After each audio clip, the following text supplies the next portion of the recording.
The recent influx of Rohingya refugees into the southern part of Bangladesh is a novel phenomenon for the people of this land. A human flow as large as this reminds me of Sarajevo in 1994. Decades have passed since I returned from Sarajevo, but memories of Sebrenica came flooding back with the influx of Rohingya into Bangladesh. Globally, ethnic cleansing is not a new phenomenon, but the current Rohingya cleansing operations in the Rakhine and the consequent spillover of survivors into Bangladesh is new in this region. We are being forced to absorb this unprecedented surge in population, and that is adding significantly to our existing problems. Not unknown to the world, decades-long persecution of the Rohingya turned into a violent and all-out offensive after the attack on the Myanmar Security Forces camp in August. This, apparently, triggered the genocide, which involved Myanmar soldiers raping young girls, setting children on fire, and guillotining youths, comparable to medieval barbarism. News stories of horror surface every day, and news of whole villages being burnt to the ground on the other side of the border are the most common yet. The perception of the majority is that the religious identity of the Rohingyas was the primary reason for their expulsion and extermination. Some believe that the conscience of the world is strong enough to help them return home and restart their lives as Rohingya. There is a further belief that one day they would move freely in the state of Rakhine as free Rohingya with no fear of death or persecution. But that is the belief of a small number of people whose faith in God is yet infinite. The clamor in the national and international media is only creating more sensationalism, intended to draw in more viewers and readers but hardly providing any solution. But what is the solution anyway in the midst of the persisting violence across the border and constant wave of refugees to Bangladesh numbering more than thousands every day? The door for Rohingya to enter Bangladesh is still open from an idealistic humanitarian perspective, but how long will such idealism hold is a critical question. Many other issues from the realist perspective are already becoming evident, like extremists in the Rakhine blockading relief material, some Rohingyas committing crimes like murder in the refugee camps, and the sufferings of thousands of students of local schools and colleges that are in complete disarray as a result of the refugee crisis. A nation like Bangladesh cannot share its resources and bear all responsibility for these distressed communities indefinitely.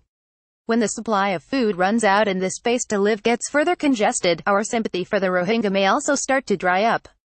Nations have no permanent friends or allies, they only have permanent interests. For want of food, shelter, fresh oxygen, or water, the Rohingyas who once fled violence may turn to violence themselves.